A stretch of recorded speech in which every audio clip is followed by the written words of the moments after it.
Pentagon, the day before 9/11, Secretary of Defense Donald Rumsfeld declared war, not on foreign terrorists. The adversary is closer to home. It's the Pentagon bureaucracy. He said money wasted by the military poses a serious threat. In fact, it could be said that it's a matter of life and death. Rumsfeld promised change, but the next day, the world changed. And in the rush to fund the war on terrorism, the war on waste seems to have been forgotten. My 03 budget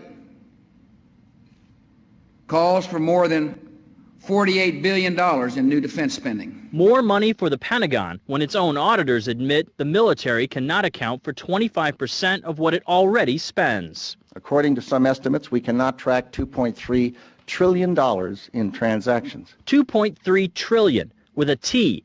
That's $8,000 for every man, woman, and child in America. To understand how the Pentagon can lose track of trillions, consider the case of one military accountant who tried to find out what happened to a mere $300 million. We know it's gone, but we don't know what they spent it on.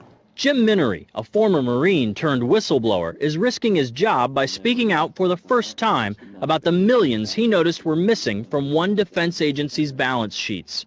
Minery tried to follow the money trail, even crisscrossing the country looking for records. The director looked at me and he says, "Why do you care about this stuff?" It took me aback, you know. My supervisor asked me why I care about doing a good job. So he was reassigned and says officials then covered up the problem by just writing it off. They got to cover it up. That's where the corruption comes in. They've got to cover up the fact that they can't do the job. The Pentagon's Inspector General partially substantiated several of Minery's allegations, but could not prove officials tried to manipulate the financial statements. 20 years ago, Pentagon employee Franklin C. Spinney made headlines exposing what he calls the accounting games.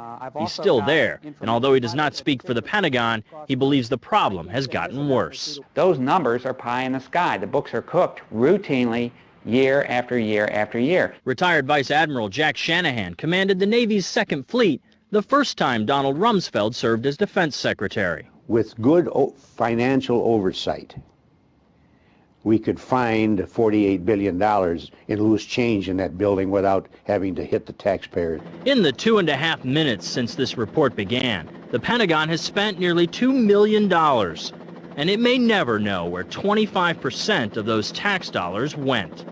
In Los Angeles, I'm Vince Gonzalez for Eye on America.